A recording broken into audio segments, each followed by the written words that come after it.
Here are short fighter techniques that you're not doing.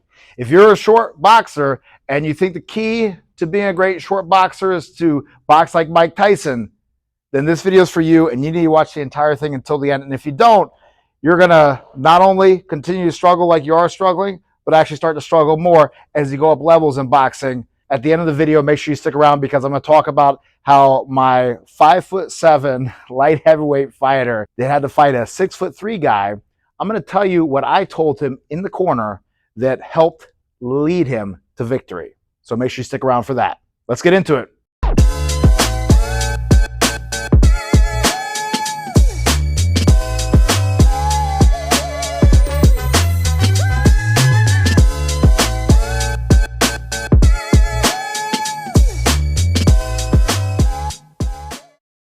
I'm going to talk about short boxing, something I know a lot about because I'm shorter. I'm about 5'8". I box about 165. Most people were taller. Like anyone knows that is around middleweight as an amateur. And my father was a shorter boxer as well. And so I was raised, if anything, kind of opposite to how most people were raised. And I was learning more of a shorter boxer type style versus the standard longer boxer style. In theory, being a longer boxer is easier. I know that there's many amateur programs throughout the history of boxing where they would select based upon you being a longer, lanky guy, because then they could just fit you right into the program and everything can be theoretically pretty basic if you're just long, right? If somebody, like, just to give you extremes, right? If somebody has a 10-foot reach and they can hit you 10 feet from where they are, you're going to have a very, very tough time trying to overcome 10 feet to get to them, right? That makes logical sense, and that's the truth, but it doesn't mean that you can't be successful and be a shorter fighter, right? But I would argue that sometimes shorter fighters have more against them to be successful because, like I said, boxing kind of encourages a little bit longer, lankier type people because they have more success in the beginning typically. And so therefore, a lot of times we coach how we were taught or how we boxed, right? And I had to overcome that pretty quickly because here I go trying to teach a guy over 6 feet tall how to box like how I box at 5'8". And yeah, I mean, some things are going to apply like the foundation, but when you start getting any type of nuance, things get really different, all right? So boxers that are long, they're going to teach that long style. My wife, she fought a lot of different types of combat sports, including boxing, MMA, Muay Thai, everything else. Her coach was a longer, tall guy. And so he did stand up in that more long fashion. And in order to get her better, she was shorter. In order to get her better, what she was doing, he actually sent her to work with a world champion that was very short for his weight class to help her get better. That's a good coach, by the way, because he would automatically coach how he fought. What are you left with then? Your coach is longer, let's say, or the people around you. And when people talk about boxing, everything they talk about is a little bit more of having in their mind a longer, lankier type guy. So you're like, what do I do? And then you look around, you see in popular culture, you see Mike Tyson, and you're like, okay, he's short, he's stocky, I'll box like Mike Tyson. Now, I'm going to tell you the good things about Mike Tyson a little bit later in the video, but right now I'm going to tell you the things that you need to watch out for if you're like how I was, right? You're shorter and you're like, man, Mike Tyson knocking people out, amazing. Everyone knows him, one of the most famous boxers in the history of boxing. Man, I want to be like that guy. And so you start mimicking that guy. You start watching his highlight reels and things like that. I'm going to tell you first the things that are the reasons that you don't need to watch Mike Tyson. And then later in the video, towards the end, I'm going to tell you the things that are great about Mike Tyson that you do want to mimic as a shorter boxer. All right, guys? So first off, though, number one with Mike Tyson, why he doesn't apply to you is because unless you're a heavyweight, you don't need to do it. You don't need to watch him, right? Too often, lighter weight fighters, like how I was, middleweight, we'll watch heavyweights and we'll try to box like we're heavyweight. We're not a heavyweight. Don't do that. And also, I would argue that most all great heavyweight fighters mimicked lighter weight fighters. One that comes to mind, classic example, Muhammad Ali. It was a Sugar Ray Robinson and Willie Pep. Both those guys are not heavyweights, all right? Or even with like Mike Tyson, and a lot of people say it was maybe Henry Armstrong and things like that is what Cusimano really had him base a lot of what he did off. And then, of course, people say Jack Dempsey, things like that. But the point is, if you're a smaller guy trying to mimic a heavyweight, there's so many reasons that you're not going to be successful that I am not going to get into, all right? Then the next one is Mike Tyson had massive power. Now, you might think you have massive power as well, but let me tell you, as someone that has been around some elite level fighters, world-class fighters that have world-class power, your power probably is not there. Now, it doesn't mean that you couldn't, you can't, it doesn't mean you can't develop it, right? It doesn't mean you can't start with some power and develop that world-class power. Yes, but what you think probably the likelihood is, what you think is you as a power puncher, I'm a power puncher. Well, are you doing that to guys that are elite level? All right. Are you hurting guys that are elite level? If you are, cool, maybe you are. But nevertheless, Tyson had special power. And just like how Deontay Wilder has special power, don't try to box like Deontay Wilder. Now, I'm not saying Mike Tyson is at the same boxing level as Deontay Wilder. He's a higher level, yes. But it makes sense to you, doesn't it? If you try to mimic Wilder and box how he boxed, you're not going to have that much success unless you have, just like what Teddy Atlas says, the big eraser. All right. Then the next one is the sustainability, or you're not going to be sustainable. What do I mean by that? I'm going to get into this a little bit more later, but if you try to box like how you see Mike Tyson box, right? You watch his highlight reels, you're like, oh man, wow, this is awesome. Oh, wow, look at him go after that guy. Trust me, because I tried it for too long to try to bum rush people, TikTok head movement getting in. Yeah, you might fluster some low-level people, but high-level people, they're going to give you problems. And also, it's not sustainable round after round. Watch Mike Tyson fight more than a couple rounds. It's not sustainable. And it's not what you think it is if you watch his full fights, right? There's a lot of dead points. A lot of him doing not a lot, and not doing a lot of things that I would argue he should have been doing. And a better fighter does. And that leads me to the last point, is that most of the highest level fighters that Mike Tyson fought, he lost to. All right? So again, I'm not saying that Mike Tyson wasn't a high level. He was at a high level, but the thing is that you, at your lower level, you'll have guys that are not that high level beating you because you're not at Mike Tyson's level. Does that make sense? So, here at this high level, here's Mike Tyson. Here's the higher level boxers that he was not able to overcome. And then here's you down here, and you're going to have some boxers right here because you're not going to get as good as Mike Tyson did. Okay? All right, so now I got this chunked into footwork, into punches, and into attack, and then I'm going to wrap it all up. All right, guys, so let's get into footwork first, right? So our vehicle to get us there. What type of car are we going to drive as a shorter boxer to get to somebody, to be the dominant force in this ring, own this ring? That's like what I tell my fighters. A lot of times we get up in the ring here before a fight. Obviously not here. This ring's a little short, even though it's really big. But so we're in the ring for amateur fight, whatever. And I tell my guys sometimes, own this ring. This is your ring. Own this ring. This dominate this space. This squared circle is your ring. All right. So how do we dominate? We dominate with our footwork, right? Because if you don't have the wheels to get there, you're not going to be successful. So first off, as a shorter boxer, y'all know this, but let me remind you, because I bet you forget to do this sometimes. Cutting off that ring. Cutting off that ring. What does that mean? That means just mirroring. I talk about my footwork video, but cutting off is so important. So oftentimes we will follow people, and we're benefited that we do this sport called boxing as a short boxer. You have a lot of advantages as a short boxer within the rules and the system of boxing. So you're not street fighting. You're not in a freaking parking lot that's 50 feet by 50 feet. You're in a ring that's at max within the ropes, 18 by 18 feet within the ropes. And so that's a nice defined space. And then it's not a circle. And that's a benefit to you. It's not an octagon or a hexagon or whatever. It's a square. And by the design of a square, or by the geometry of a square, you're going to have these corners which you can trap people, and that force people to be closer to you than they want to, than if it was a circle. If it's a circle, it's kind of hard to keep someone up against the ropes. But if you got someone in the corner, it's a little bit easier. And that is an advantage you get by having a square. Maybe you'd have more advantages in a triangle, but square, remember, this sport is designed for you as a shorter boxer as well as a taller boxer. Because remember, at the end of the day, if you can get your opponent on the ropes as a short boxer, your life is going to be a hell of a lot easier than trying to fight him in the middle of the ring the majority of the time. All right? And there's going to be some special circumstances I'm going to talk about later, but the majority of the time. All right. So another thing, though, too, is we'll do all this work cutting off the ring. Hey, guys, if you're enjoying this video so far, make sure you click like and subscribe.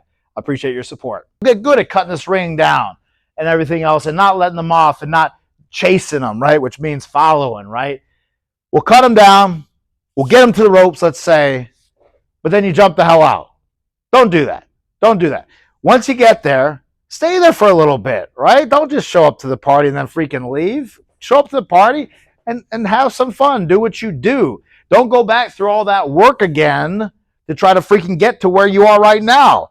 So oftentimes when I'm working with a shorter fighter, they'll get inside, they'll get someone to the ropes, they'll finally get where they want to be, they'll do something really quickly, and then they'll freaking either let the person off or they'll jump the hell out. And there's a time and a place to do these things, but generally, you probably have a problem with this. You need to stay there a lot longer. You need to overstay your welcome in close. Now, I know what you're saying. Oh, well, Coach Keith, I'm going to get hit. I need to get what I get and get out. No, get what you get and then do the opposite of getting out. Smother, right? Get too close. Get so close that he can't hit you, and now you're good. You can rest for a second. Learn how to rest. Learn how to relax. I know it can be hard. I had this one fighter that he told me he felt like people were stealing his oxygen just by having like the face close to the face. But he got over that. So you little mental things, learn to relax with a human body right up on you and being right there. And learn to just relax, maybe move your head a little bit, like I talked about that James 20 fight study, and just hang there. And then when you want, maybe a little slight step back or a little pull back and do your work. All right? Don't jump out and make your life hard again. All right? Don't have to open the same damn door over and over and over again. I see this happen a lot because of some of the people that we watch as shorter boxers. Is a lot of these short boxers, or some of these short boxers you see at a high level, they're successful, and they're successful because they actually generally hit people on the way in versus inside. Yes, there are absolutely some great inside fighters that you need to, take tools from and things like that. But oftentimes, guys like Mike Tyson, they will hit people as they're coming in, and sometimes they'll do a little inside work. But honestly, at least from when I've probably seen every single Mike Tyson fight he had as a pro, there's not that much work on the inside being done. There's a lot of, you could say, people tying him up, but I would argue him tying himself up. But regardless, you don't see some of the great inside fighting that you see with some of the other fighters and some of the lighter weight classes. Because also remember, too, heavyweights, guys, heavyweights are probably, on average, not all of them, on average, the least skilled fighters. Why is that? Because there's the least amount of guys at that high weight. Versus if you go down a few weight classes, then you get more of your average people. If you look at the average young guy and how much they weigh and how tall they are, that fits somewhere in between like a welterweight and a middleweight fighter. That's where the most guys are, right there. And then, of course, I'm saying in America, depending where you're at. If you're in the Philippines, there's probably 120 pounds, right? Or something like that. So there's different averages, but you're not going to have a country where the majority of people are over 200 pounds, right? This is just not going to be this of athletic ones, of young athletic men. You can learn something from everybody, but you don't need to be taking your cues from guys that are always bigger than you, all right? And if you're bigger, take your cues from guys that are smaller than you. If you can take that stuff from the guys smaller than you, oh my God, you're going to dominate the hell out of the people that are in your own weight class if you're a bigger guy. The next thing is know your range. You need to know your range as a shorter fighter. And you need to know your range as any type of fighter. But oftentimes, us as short guys, because we're trying to leap in and hit people as we come in, and then we smother ourselves and things like that, we don't know our range, right? We'll be oftentimes also hanging out right in the kill zone on somebody. You got a guy that's got more reach than you, and you're going to be hanging out right there where they can get all their shots off, and you can't hit anything. And you're standing exactly where he wants you. Too often we'll do that when we're cutting down the ring and things like that. That's where I recommend cut down that ring while being slightly out of their range. Know their range, know your range. Be slightly out of that range and only step into that range when you are ready to start your attack, to start what you're going to be doing. Don't just stand in that range. And I see a lot of great fighters, a lot of fighters that I, watched a lot and based a lot of what I do when I box off of, but they'll stand in there and they'll be bobbing and weaving and trying to deflect punches in the kill range all the time. And again, I'm not going to say it's like always wrong, but it's going to cause you a lot more problems versus the shorter guys that I work with that I can get them to get this concept. They have a good time. They'll just step a little bit out. I'm not talking far, just a little bit out of range of the longer guy. And then only when they want to start what they're going to be doing do they slightly creep into that range where it's that kill zone range, because they're going to move their head. They're going to do something defensive off of their shot to attack or to just mount their start. All right? So very important concept. We'll oftentimes just get stuck in the long guy's kill zone and not just step out a little bit and stay out a little bit So we're nice and safe until you want to attack. You can still cut down the ring and be slightly out of their kill zone and have a good time. All right, get hit less, and that's a good time. You also need to be able to be good at stepping in with your defense from that position as well. So often I will see guys that it's just a natural thing, right? And boxing is about eliminating natural reflexes and responses. But when we go to maybe move our head or block, defend punches, we'll slightly step back as we do it. And if you're slightly stepping back every time you're defending something, you're just getting yourself further and further away from where you're able to execute your attack from if you're a shorter person. But to be able to step in as you catch a jab, literally, to be able to step in as you block a right hand, step in as you block a hook, very important concepts.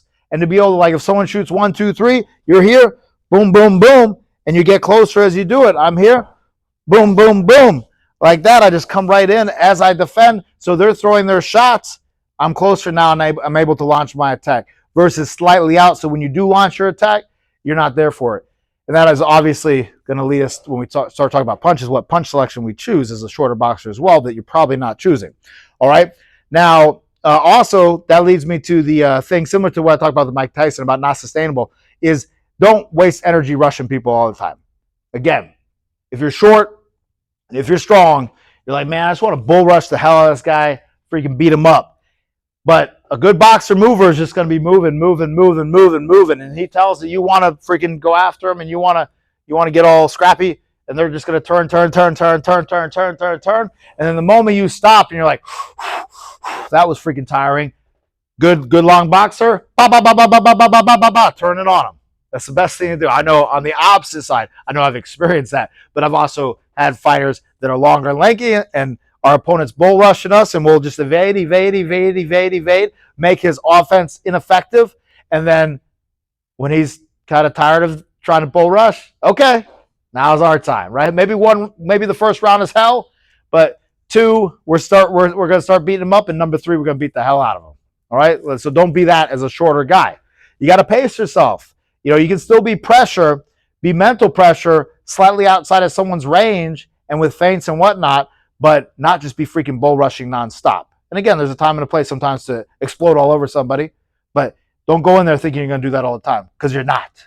Even as an amateur, you're generally not. Okay, guys? By the way, speaking of conserving energy, controlling the ring, and footwork, make sure you stick around to the end of the video, because I'm going to give you a tip on how to trap somebody's legs. And I know that 90% of you guys watching have never seen this before, and it's not some BS. It's effective. It works. So make sure you stick around for that. Now, remember, with footwork, it's important to also sometimes, maybe 20% of the time, bring them to you as a shorter boxer. And that's very opposite and counterintuitive to many of us as shorter boxers that are aggressive. We watch our favorite short boxer, like, again, Mike Tyson, and you're like, man, I never saw him do that, so why would I do that?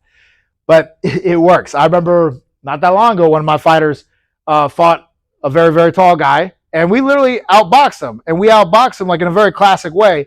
We did that by stepping back and making space, because the longer guy, he wants to hit you too. But if every time he's looking to hit you, you know that range, like I talked about earlier, and you know that range and you're stepping out a little bit, then guess what? Now he's going to lean in a little bit to hit you. You step out. You get good at where you don't even catch a jab. You don't even slip a jab. You just step slightly out of that jab, slightly out of that jab. And so now you can start changing the pacing of the fight, start luring him into you. And then once you've lured him in so that now he's trying to step to you, now you just take a very little step in, and now you can get what you want. And oftentimes it's hard for guys to change gears, right? And that's where the more as a fighter you're able to adjust and change gears, the more successful you'll be. And I argue the greatest fighters are the ones that can change gears, even in a 3-round amateur fight. First round, you came out with a certain idea, and that didn't work, and your coach is like, hey, you got to do this other thing. You're like, okay. And if you make that adjustment, bam, you're golden. So having that guy leading into you, and he starts reaching for you, and then now he's putting himself right in your wheelhouse, so now you can go do what you want to do. Versus if you're always in this attack mode where you're coming after him, and he's like, okay, I got to make space and turn. make space and turn.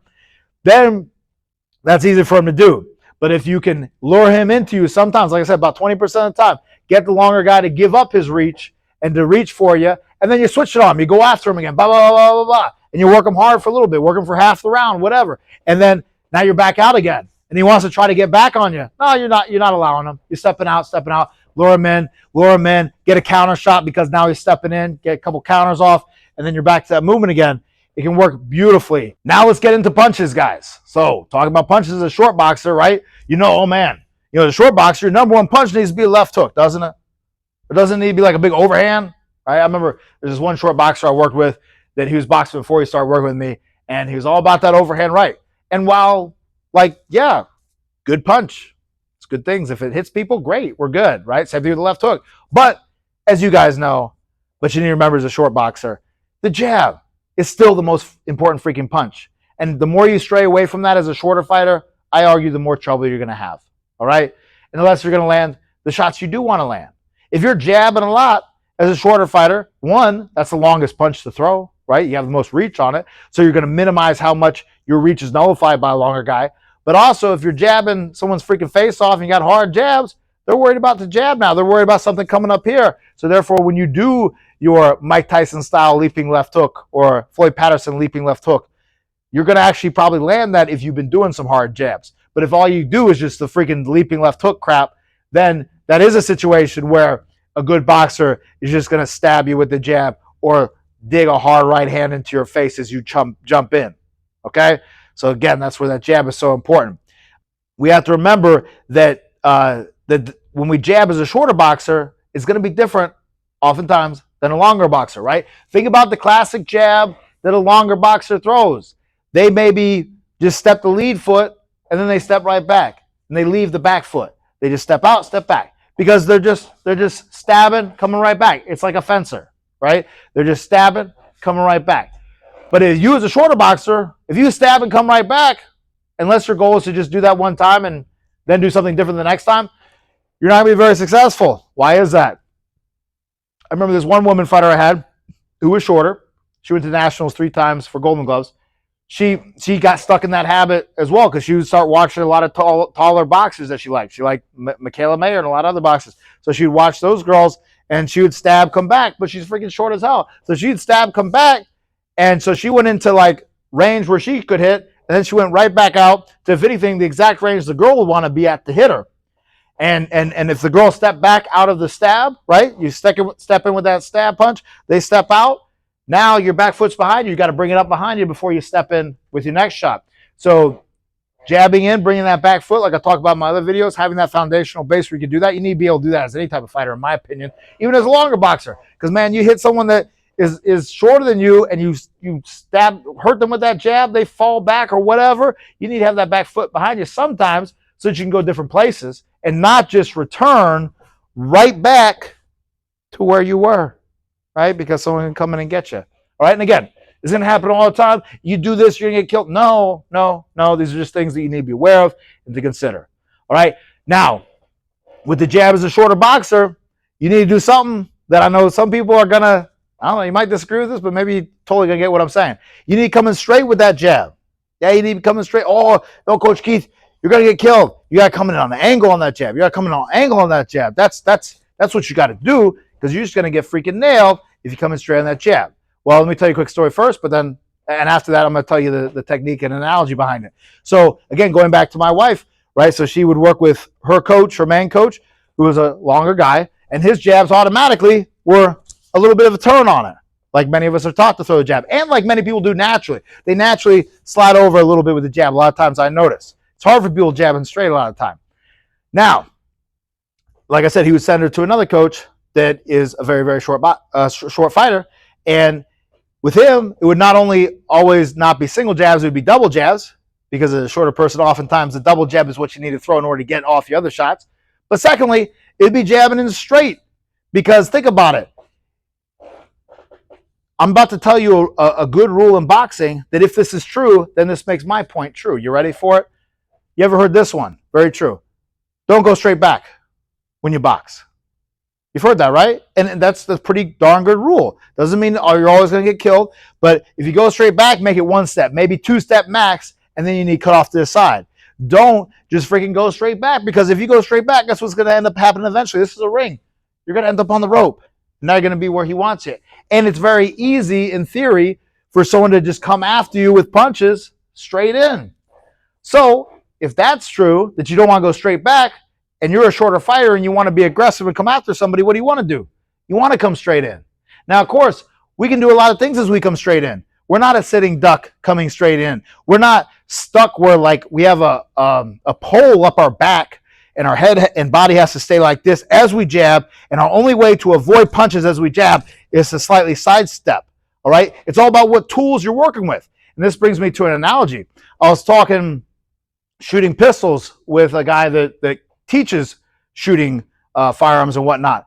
And I was talking about different things because that's not something I know a ton about. You know, I know how to shoot like the basics of it, but I don't know any of the nuances. I definitely can't teach it.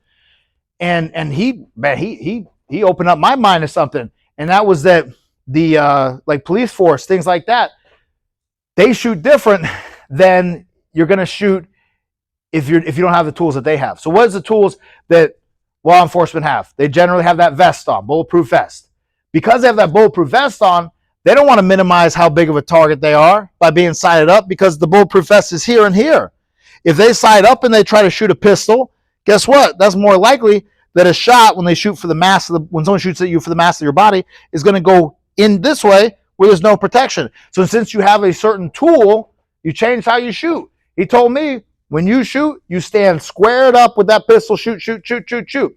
And you know, you might think logically, well, that sounds stupid because you're more of a target. But it's because you have that vest on that maximizes the protection of the vest. So again, all these things in boxing depend on what tools you have and what tools you don't have.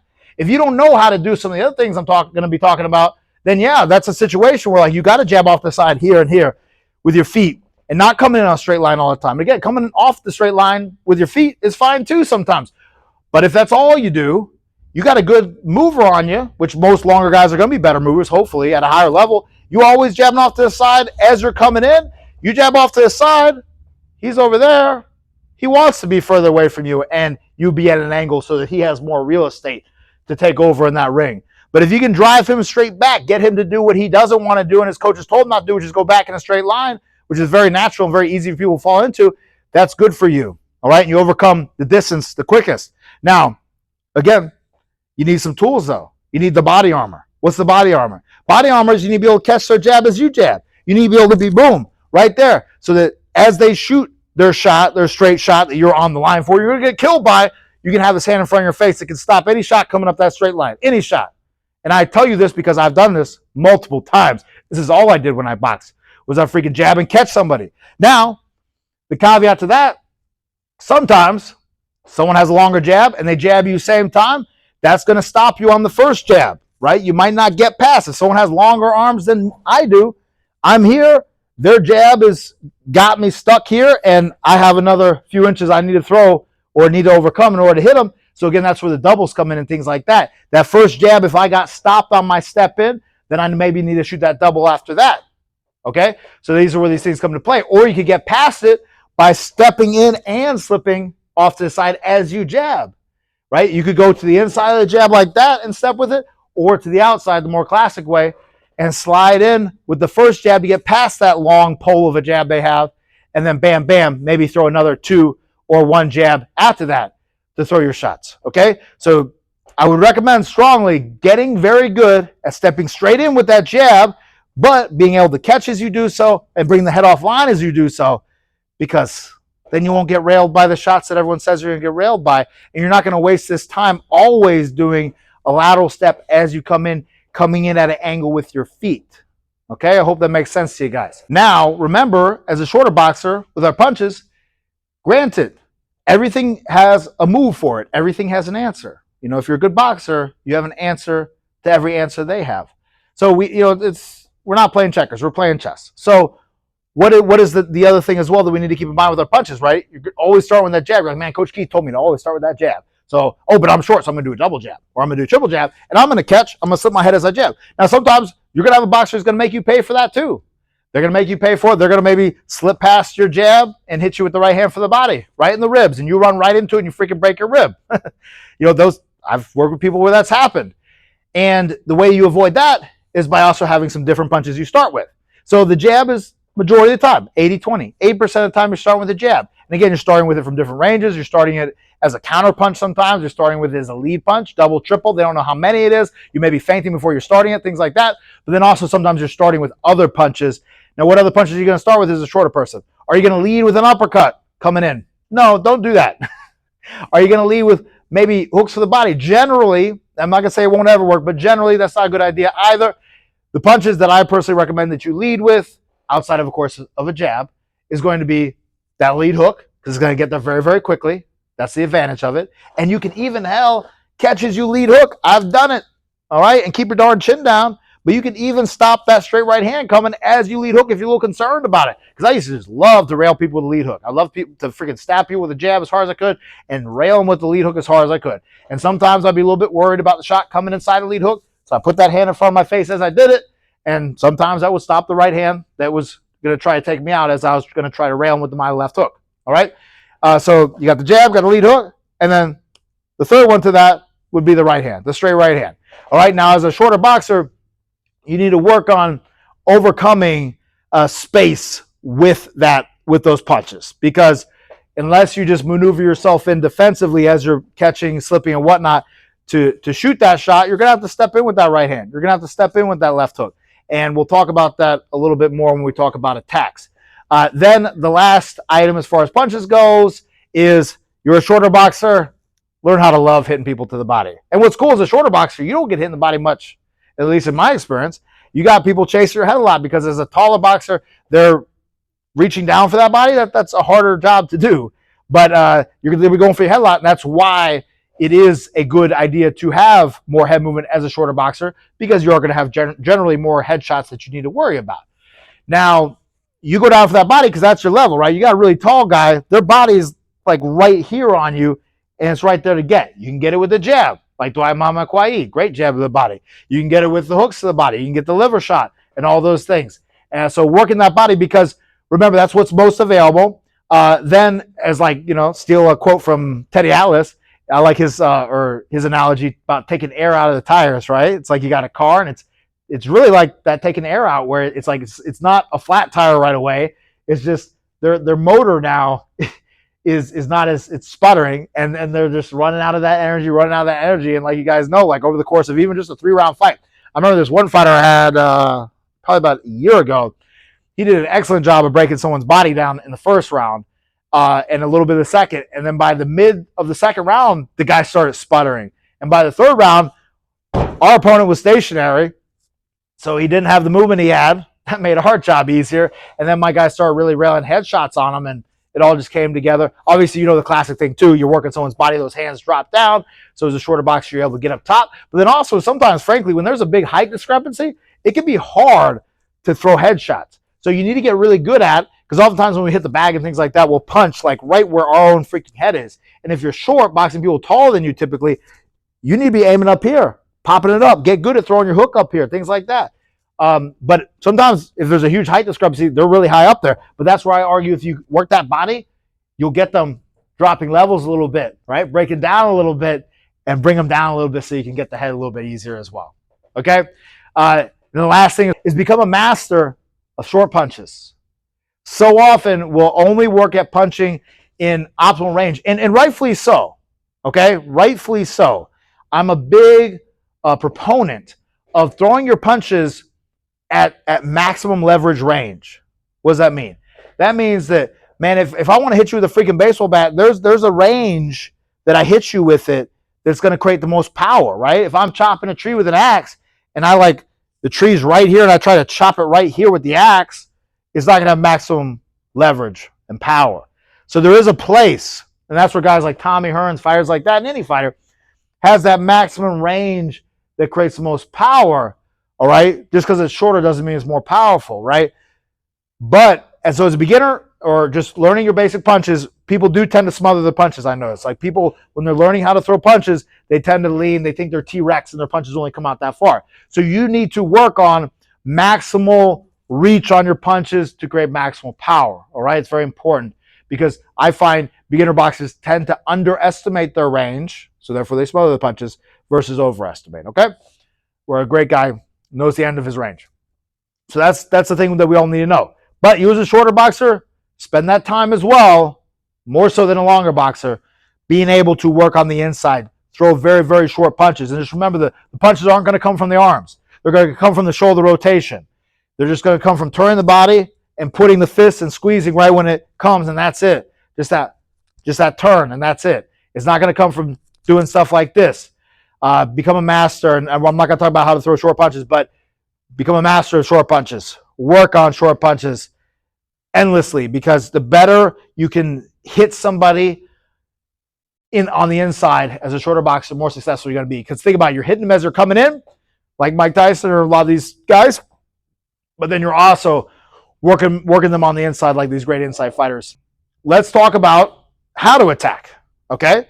So we got a footwork, how we get there, our vehicle, we got what weapons we're going to use, but let's talk about how we use these weapons, okay?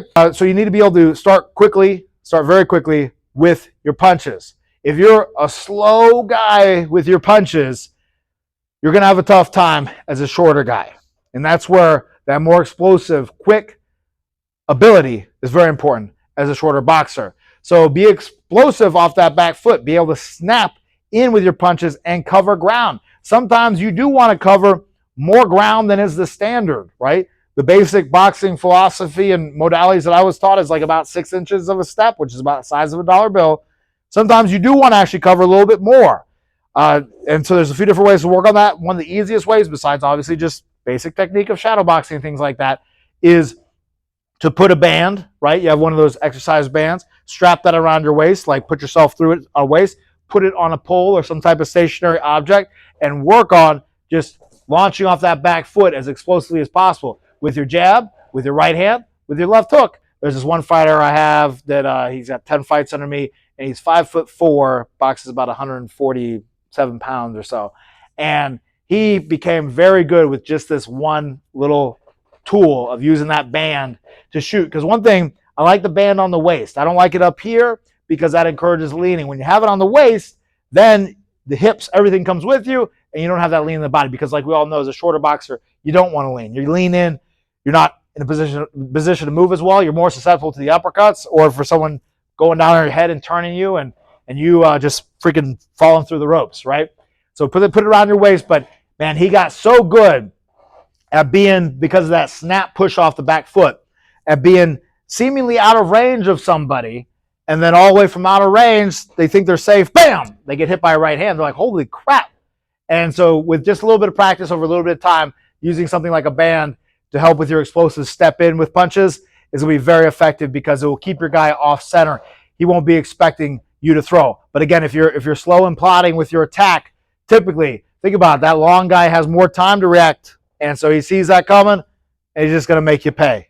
All right, so you need to be very, very quick and explosive with those steps. And again, when you're coming in, generally make it more straight punches when you come in, particularly when you're going to be stepping big, right? And we all know like the big leap in with the left hook, but when you're going to be coming in, come a little bit more in like your Manny Pacquiao, right? Coming in with those straight punches, because think about it, those straight punches are going to help bury or be a barrier from you from smothering yourself too much. If you come in with wide hooks too often, not only are you more open in theory, but also it's way easier for someone to just end up chest to chest on you, and now you're too close and they wrap you up and they shut you down. We're going to talk about those items a little bit later. Hey guys, hope you're enjoying this video so far. When you get a chance, go to the channel page and you see that join button. Click that and check out level 2. Level 2 is where you can send me your sparring videos and training videos, shadowboxing videos, what have you, and I'll give you my best tips and input for how you can get to the next level. All right, guys? It's a great way to support the channel and allow me to do more of this. I really appreciate your support. Now let's talk about other tools for attack, or how to attack. So being very quick with our start of our punches, but then also our head movement, right? Classic thing. We all know this, and this is something that Mike Tyson did really well, obviously, as well as most short fighters, right? So make a habit, though, with your head movement. Let's talk about some things that you need to make a habit of.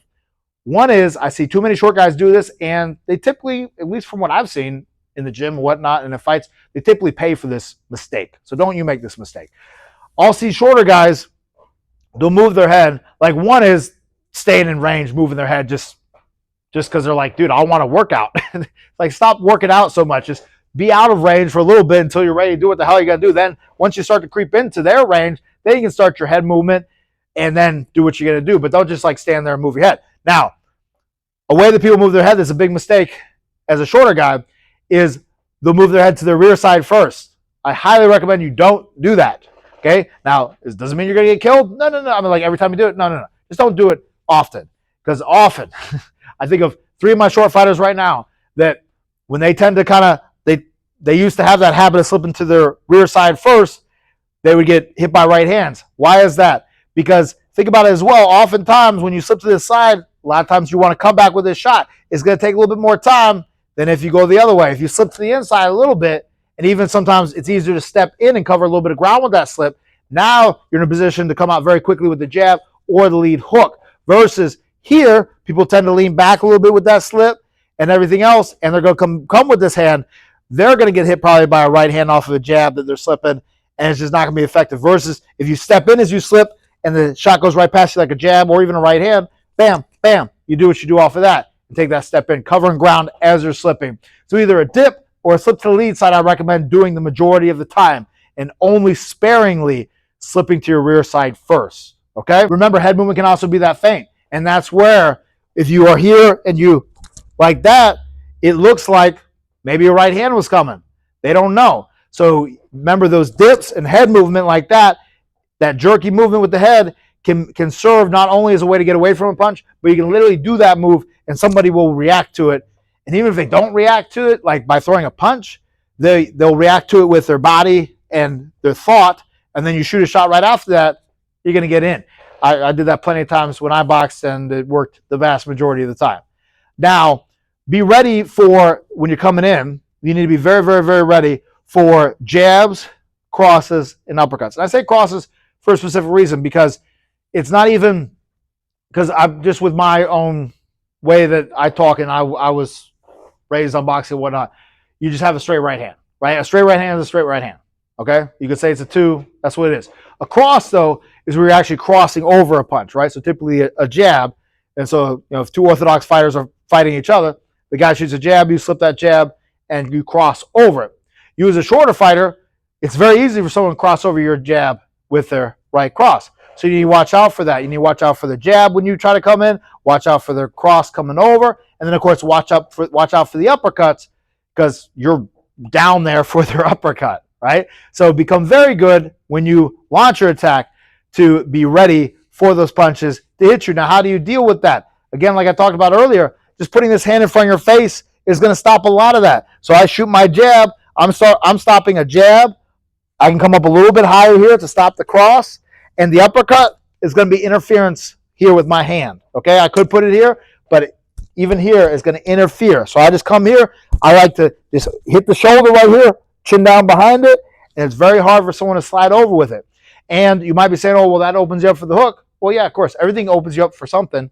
But what I find is that when someone steps in quick and explosive, you can get those jabs inside of that hook, right? So that hook tries to come, and they get hit with your jabs as you're coming in. Also, that hook is very range dependent. If you're not right there for it, and you in, sometimes that happens. You get inside of the hook, or they shoot it too early. And also as well, I spent plenty of time practicing, and I have my shorter guys work on this too, of being able to take this hand and come across like this as quick as possible. So it's right back here. So I go here, bop, like that, bop, right back. So I don't get caught by that hook either, even though you're less likely to get hit by it. Because remember, you're coming in. But remember that though, you're coming in. So you're coming in, and now everything that they have is getting bigger in your face. So generally having that hand in front is going to be safe because you're not going to run directly into something. Now with that, as far as what we're concerned about them throwing at us, not only just as you start a punch, but also get used to, as a shorter boxer, this is a drill I do all the time, shoot it hard jab, bob, and then come out with something, right? Shoot a hard jab, slip to my lead side, come up with the 3 ... So you're basically getting ready for the counter just automatically. Even if you saw it or not, just change up what you do off of it. But it's a great move to do because you shoot that first shot, typically the jab, they look to counter the jab, just that quick head movement or slip. And remember, that slip to the side gets you out of the lane of the uppercut as well. So you jab dip sometimes. Sure, you're out of every headshot minus an uppercut. Sometimes you jab slip. Now you're outside the uppercut as well as any straight shot. And then once you're over here, if you see the hook coming around, you can weave under that shot. So being ready to shoot that attack and then respond to their counter punch, which is probably going to be a headshot, and then you coming back, you countering their counter. So you shoot your lead shot and then counter the counter. And just remember that counter is simply going to be one of those 3 punches that I mentioned. Now, also, like I mentioned earlier, we need to be feinting our starts, right? If they know when you're going to be coming, easy to counter. So make sure you mix in a feint, shoot, and things like that. I talk about it, have that whole video from last week or whatever about feinting. So make sure you go check that out, because that's going to be very helpful for you as a shorter boxer, and it will make sure that the longer guy you're fighting isn't going to get set, isn't going to be able to figure you out. And while he's trying to figure you out, you're already 2 steps ahead of him. Now, the next thing as well, and the last thing in how to attack, and then I'm going to get into some other items here, is come in off their lead, right? So basically what you want to make their experience like is the guy fishing and he feels a little tug. He's like, oh man, got myself a big fish. Oh, that's a big fish. And then he rolls it in, it's a freaking Nile crocodile, right? That's what you want to be. So he puts out that shot you're going to come in with, all right? So it's a very basic but very important concept that longer guy, like I talked about earlier, longer guys typically aren't going to double jab as much. They're typically going to do that single jab, kind of like a stab jab, and back to movement or whatever. So they put out that shot. As that arm's coming back in, you're coming with it. Because if you try to, for instance, always match somebody, even if you have a great catch as you jab and catch, like I talked about earlier, you're stuck at what their range is and you're not able to get in. But if you can catch and then come right in as that hand's coming back, and you're the Nile crocodile coming in, you'll have a good time. It's a way to get past the barrier of the arm and the straight punches. And you can do that on both sides, but mainly with that jab. They put out that shot, you catch that shot, and then you slide in with it, and it makes it so it's hard for them to stop you from getting in. It's very important as a shorter boxer, and anyone who is a shorter boxer, you know exactly what I'm talking about. Or even if you're an aggressive boxer, but definitely a shorter boxer, is you need to become very good at breaking out of holds and not allowing people to hold you, okay? So this is just something that I remember when I boxed, I did not get as good as I should have gotten at this, and that's why I spent a lot of time as a coach drilling, working different things, and learning from different people how to deal with being held, because it's not good enough to try to complain to the referee about, you getting held or whatever, saying like, oh, that's excessive holding, this, that, and the other thing, or he's fouling me and all that other stuff. That it's you need to be able to deal with every single situation in that ring, whether it's borderline legal or not, okay? And that leads me to the story of that fighter I had that was light heavyweight, 5'7", undefeated, fighting a 6'3" guy, all right? And this guy was freaking long and lanky as hell, and my guy was having trouble in the first round. His name was Brian. And Brian was having trouble in that first round because this guy was so freaking long, and the moment Brian would do one of these attacks that I'm talking about, right? He would come in off the guy's jab. He would double jab his way in. He would slip to the inside, come inside. He would maybe, on occasion, step in with a big shot, try to work. The moment we got to a place where we could do any type of work, what would the guy do? The 6'3" guy would do? Hold, wrap up, tie, underhook, overhook, behind the head, everything. Try to guillotine the guy. Try to guillotine Brian. And the ref wasn't doing anything about it. Some refs aren't going to do anything about it, even though that's definitely as an amateur illegal, and definitely any type of excessiveness of it, which the guy was very excessive about it, because it was his strategy. Is I'm going to try to pick you on the outside. You come in, maybe you get one, but I'm going to wrap you down, shut you down, tire you the hell out. All right, so what I told Brian, because he was starting to get really frustrated. Because, you typically don't see this happen in sparring. People don't do these type of survival tactics often in sparring. And that's why fights are important to have as a boxer. If you only spar, you're not going to experience the same things you're going to experience when you fight somebody. Now, what I told Brian was, I said, hey, man, I don't care how sloppy on the inside this is. I don't care how sloppy you look, how stupid you feel you look, how much you feel like you're flailing your punches and things like that. But I just need you to wiggle your hands out, and I need you to work and throw shots. And I don't care if they're like this or whatever. I need you to work those hands, make that guy feel uncomfortable. Brian was like, okay. So went out there, round 2, started doing that. Round 3, that guy didn't really want to hold anymore. Because also Brian had a little bit of experience with jiu-jitsu, so he had a little bit of ability to kind of also know how to wiggle his way out of some things. But because, again, he's stuck in this boxing mindset of like, I'm trying to box. What the hell is this guy doing? This isn't wrestling or jiu-jitsu. But he was just, again, this guy's 6'3", and Brian's short. So he's up like this, hitting what he can hit. But think about it. The guy trying to hold, now is not comfortable. If you're not doing that, now he's comfortable. You know, he's leaning on you. He's got you wrapped up. He can relax. But even if those punches aren't that powerful, I don't want you taking a glove and just like pop, pop, pop, popping me in the face like that. Even though it's not going to knock him out, it's annoying. And then that little bit of annoyance disrupts him enough that you can get arms out and do some work. Now, there's a lot of ways to get out of holds.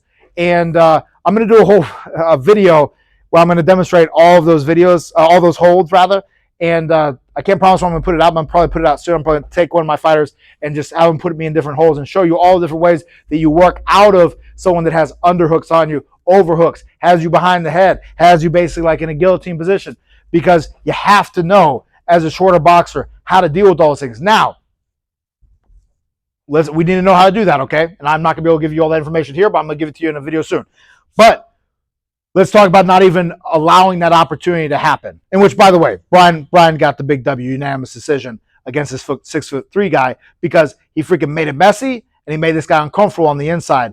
And even though it was a sloppy fight, we got the win because we didn't let that joker hold us, all right? Now, the key is, though, how can you also not only know how to work out of holds, but also avoid getting in them? Because you can know how to not get in the hold, how to not get tied up, but you can still get tied up, all right? But let's try to minimize how often that happens. How can we minimize that? One is, like I talked about earlier, try to throw more straight punches as we come in, more jabs and things like that, because that's going to automatically, if I jab someone like in the chest or in the body, there's automatically a barrier now with my arm. It's going to make it harder for me to tie up. The more I come in with wide hooks, the easier it is for me to end up chest to chest and get tied up, all right? So that's one thing, right? So basic boxing. The other thing as well is that as a shorter boxer, you need to be able to be in and out a little bit sometimes, okay? Because I know I said earlier, guys tend to jump out too much and not do all the work they need to do. But if you are a little bit in and out sometimes, I'm just talking a little bit, not jumping all the way out so that you can't be a part of the party anymore, but just that little in and out, that's enough to make it so someone, when they're reaching to hold you, they're reaching out really far now to hold you. And like we all know, if you reach out too far to try to hold somebody, you're just making yourself crazy vulnerable to get lit up by a bunch of punches, right? So that's the next thing as well, to just allow it so they're not even able to put you in those positions to hold you. All right, so here we are. We're going to talk about what you can take away from Mike Tyson, right? Because the short fighter that everybody loves, he's super exciting, super powerful, super amazing, super fun to watch, right? Almost all young guys, it seems like, they get into boxing, it's like, Mike Tyson, oh. And I know because I was like that. Now, what can you take from Mike? What is good about Mike? Well, first off, is his intention. He went out there to freaking try to kill people. And you do need to have that mentality, I believe, as a boxer, largely.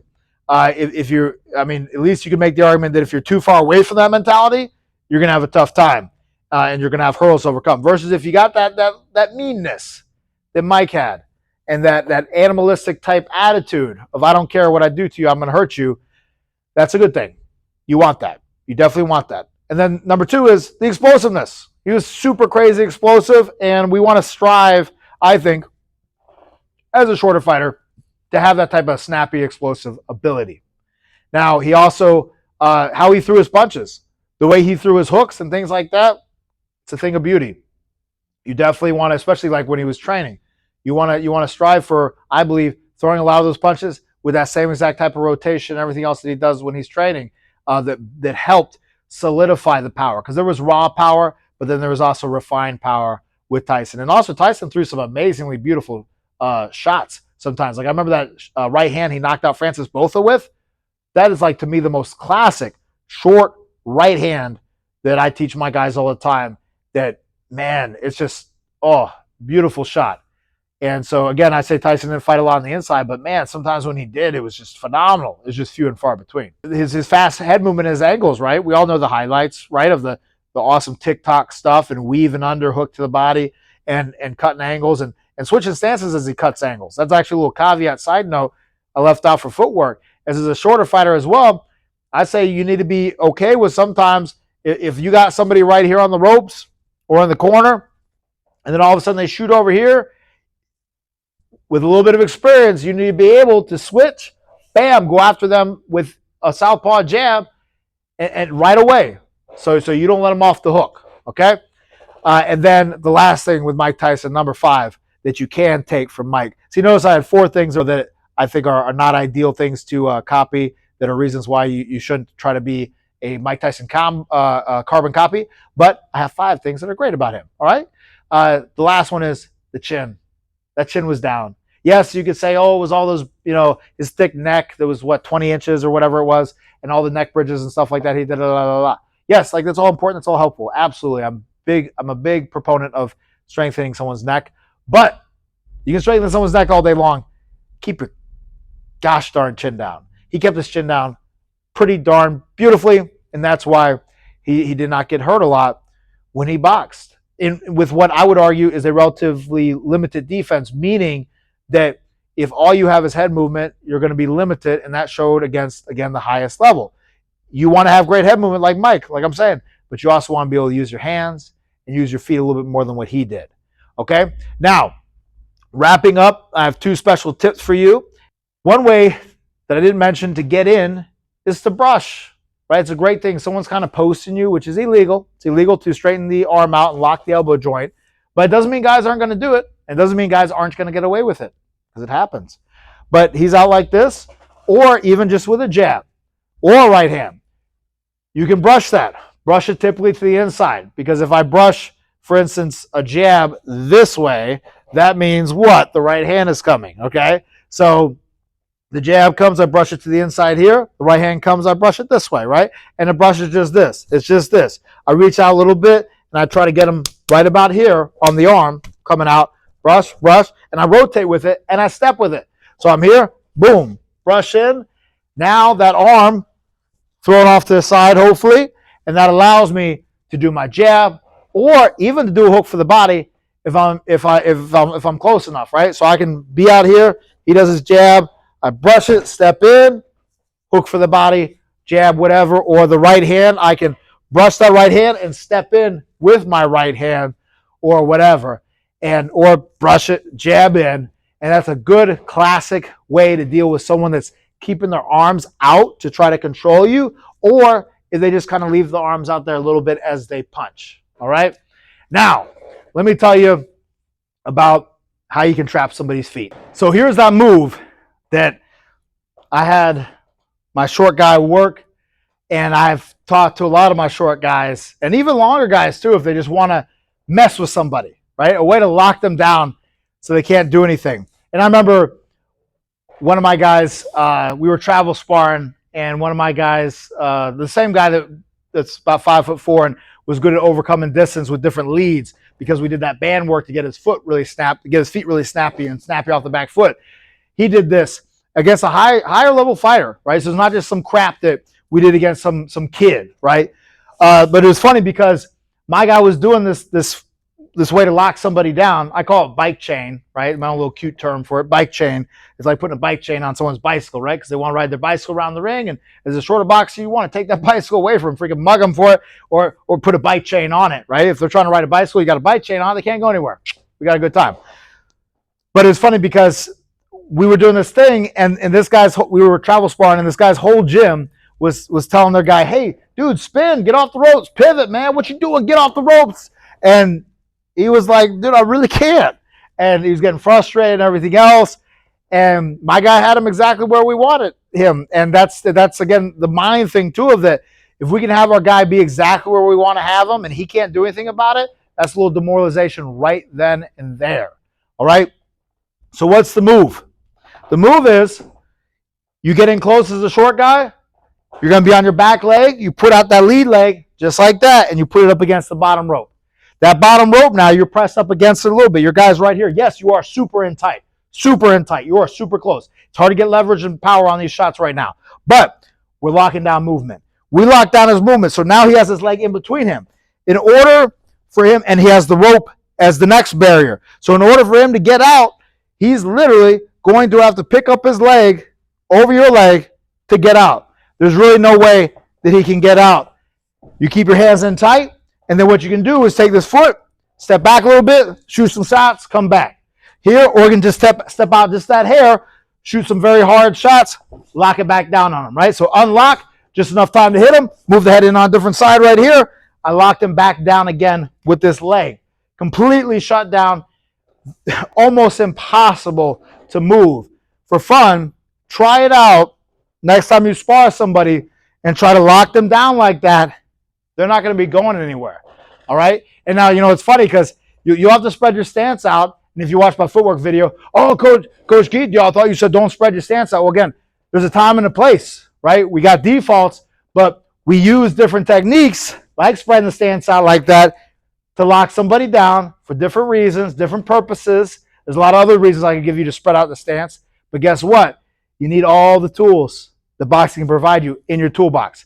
All right, guys, so try that one down. You know, I call that bike chain. You bike chain them down, lock them down, hold them there for a little bit. I've even had tall guys do that to people. They just lock them down for a little bit, and now they can't go anywhere. They're frustrated a little bit. You maybe pop them just a little bit, and then go back out, go back to moving around, having fun. All right, guys, if you enjoy this video, make sure you click like, make sure you click subscribe, and share it with someone that you think would benefit from it. Also, love all the awesome engagement and comments and thoughts below. You know, that everyone puts on all the videos, guys. So let's just keep on growing this channel. I really appreciate you guys.